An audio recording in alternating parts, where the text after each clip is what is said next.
Luto na si Jade, hindi na nakapagintay. Banat ng banat ka agad. Iba talaga pag bata ang asawa mo. Ayan, ito yung aming niluto. Banat ng banat si Jade. Banat ng banat ng kain.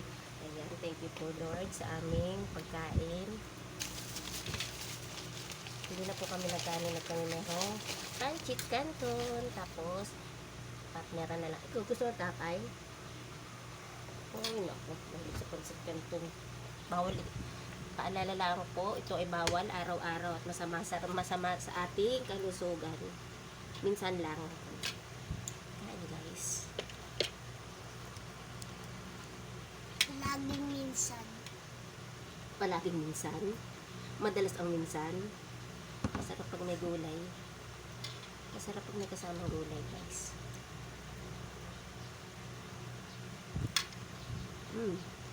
Yummy yun. Yummy, pagsikamdon. Kakainin ko muna mga gulay bago ako pancit canton. Masarap pala yung kangkong. Masarap yung kangkong sa pancit canton. Bagay. Nanginginig ako gawa no. Ma, ganito yung Nag-nebulize ulam natin mamaya. Mm.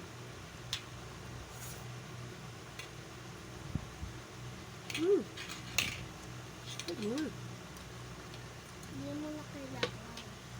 Sasalo naman nito. Ano lagyan sinaw?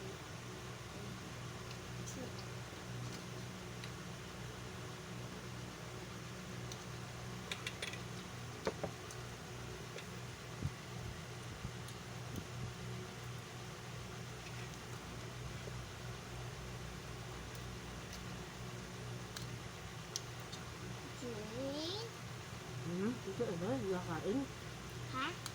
Nakain tayo, huwag maingay.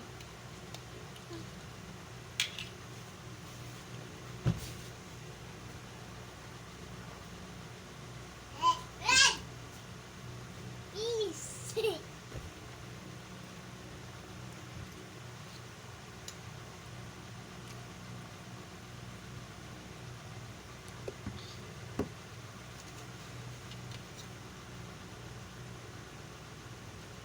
Masarap na gulay.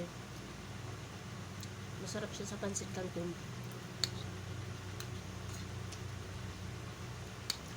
Saktong-sakto. Ngayon lang kami gumawa na yung pancit canton ay nilagyan namin ng gulay. Kangkong pa. Kangkong pa nilagyan namin.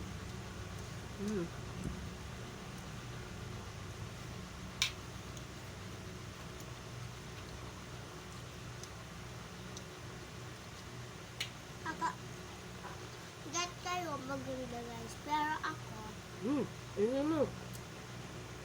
mas maganda siya. Tututulong ko yan. Basta may ang ganyan. Magsasabi ng ganyan. Hintayin mo ibang tao ang magsabi. Eh, bakit sa kanila nang sabi Basta sila? may ang ganyan. Hintayin mo ibang tao ang magsasabi sa'yo. Nakakapanood mo yun ng Facebook.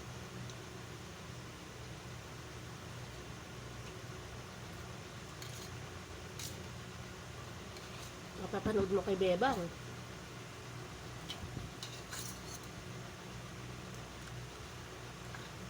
Tapos.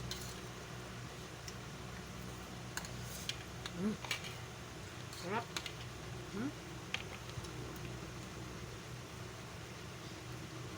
Galit ko ha. Memory full na naman yung cellphone nata. Ay naku, magbubura na naman kata ng mga kung ano-ano.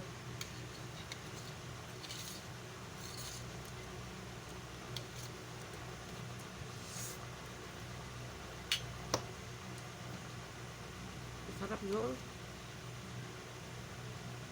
gulay.